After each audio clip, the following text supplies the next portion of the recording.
It's always great to see you. Welcome back to the show. Thank you so much. Ariana Grande was just out That here. was amazing. She's unbelievable. What a multi-hyphenate. Right? She can do it all. She can do it all. Wow. Well, you guys both started acting young. Have you ever crossed did. paths? Yeah, we did. I used to, when I was like 15 to 17, I was friends with a bunch of the cast of Victorious, the show that she was on. Yeah. And I met Ariana multiple times in that day and age, and she one day told me, like, you know, I'm a really good singer. And I was like, I believe you. And she's like, no, but I can do like the Mariah Carey like whistle sing. And I was like, really?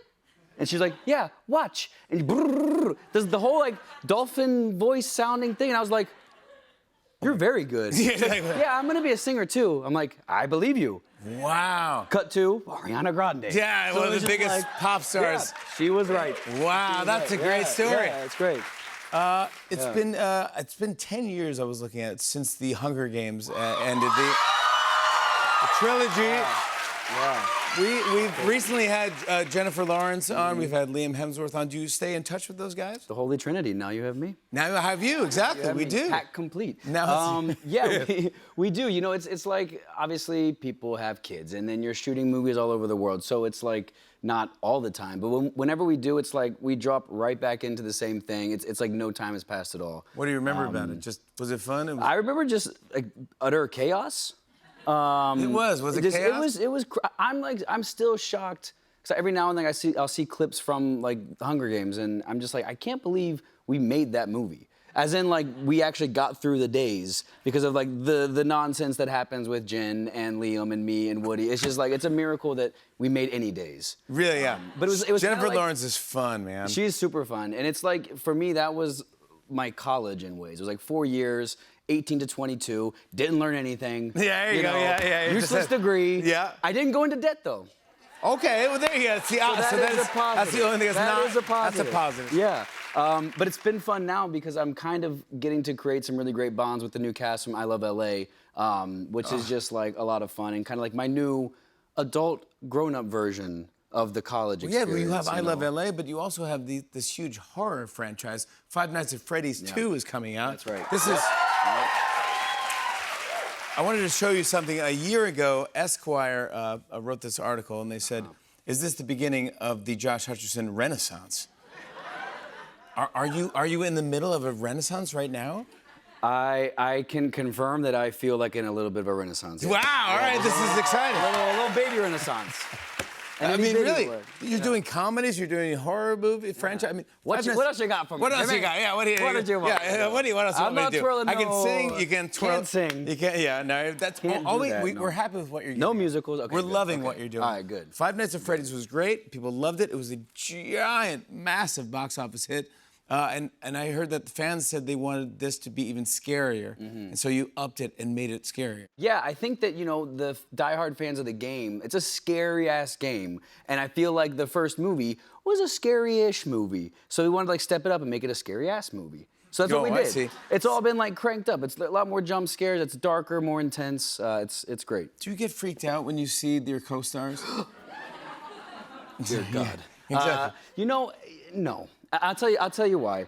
First of all, like they're quasi-adorable, as well as being creepy. That is correct. There's guys inside there that I've now done 2 movies with, and they like pop the head off, have a smoke break, and it's like Johnny. How you doing, Josh? Good to see you, buddy. Exactly. Hey, let me show you a picture of my kids. Yeah, exactly. Yeah. But this is, but now they talk in this one. They do talk in this one. They talk, Jimmy. No. They talk. No. Them say jumping out and their faces would scare me. That's all I need. No, but now also Megan Fox did one of the voices for did? Chica. Yeah. No. And it's like this sweet Megan Fox voice inside of like a seemingly nice little animatronic. Yes. I also want to talk about your show, I Love LA. Man, we love Rachel Sennett. Oh, she's the best. Rachel's the best. Your character's great. Your character's kind of nerdy in some ways, and I read somewhere that it was a little bit based on you. Like, what do you geek out about? So, there's this game called Twilight Imperium. Perfect. That's it. Yeah, That's didn't the think reaction. I was gonna get much there. That's the reaction we wanted. Yeah. Yeah. It's a real game. It's a real game. Okay, good. The shortest round I've ever played was 9 hours. What? And it's basically an intergalactic space battle amongst you and your friends. Oh, here it is. Are you kidding me? Yeah, This this is the board. There's over 1,000 pieces. No. Josh, this is insane. Let me dude. explain something though, Jimmy. Have you ever played as a Sardacnor trying to capture Mechatol Rex? Let me think about this. Rolling decahedrons to like see how many hits your battleship can take. Let me take a think. Let me think. Decide if you're gonna bombard first before landing. Bombard? Why would I Yeah. bombard before I landed? That'd Because be silly. if they have PDSs, you bombard the PDSs. It takes away the planetary defenses. But if you bombard, no, I've never played this game in my lifetime. Is Well, this if like you ever- Settlers of Catan? But sure, Jimmy. Sure. Yeah, it's just like Settlers of Catan. There's hexagons. Yes. That's in Settlers. Yeah. Are you saying like it's cute that Yeah, I it's cute. thought it was that? It Yeah. is cute. This is advanced gamery. 9 hours? Minimum. Yeah. So when do you have to schedule this in advance when you're gonna play? I have a game this Saturday. And what the whole time? Saturday. What time will you begin? We will do the draft to decide your alien faction around 10 a.m. Holy moly! Wow. Yeah. Well, of course, then, of course, we'll have maybe to choose decide our it. team, of course. Who knows who's going to be drafted where? Do you play as a team or you play against each other? No, you against each other. Yeah. I personally love the Federation of Soul. Yeah, you could be lying to me. Yeah, of course. No, they're the best. Federation They're of Soul. classic OG pre-expansion, Yes. just like pound and ground kind of thing. They're the best. Look, if you ever have a couple weeks free, But they give threw you a little that. They rundown. threw that in the show. they threw a version of it. We had to create our own version of the game, and it's called Seven Magic Kingdoms. But the gameplay features are somehow Based I on you. suck. I am, No, you're great. I'm nerding out. But we created our own board game for the show that's kind of based in Twilight Imperium as well as Terraforming Mars and Settlers of Catan. I better be getting like a free version of all these games. Yes, I was I'm saying. pitching Would hard, you make your own version of the game, the fake game you're playing?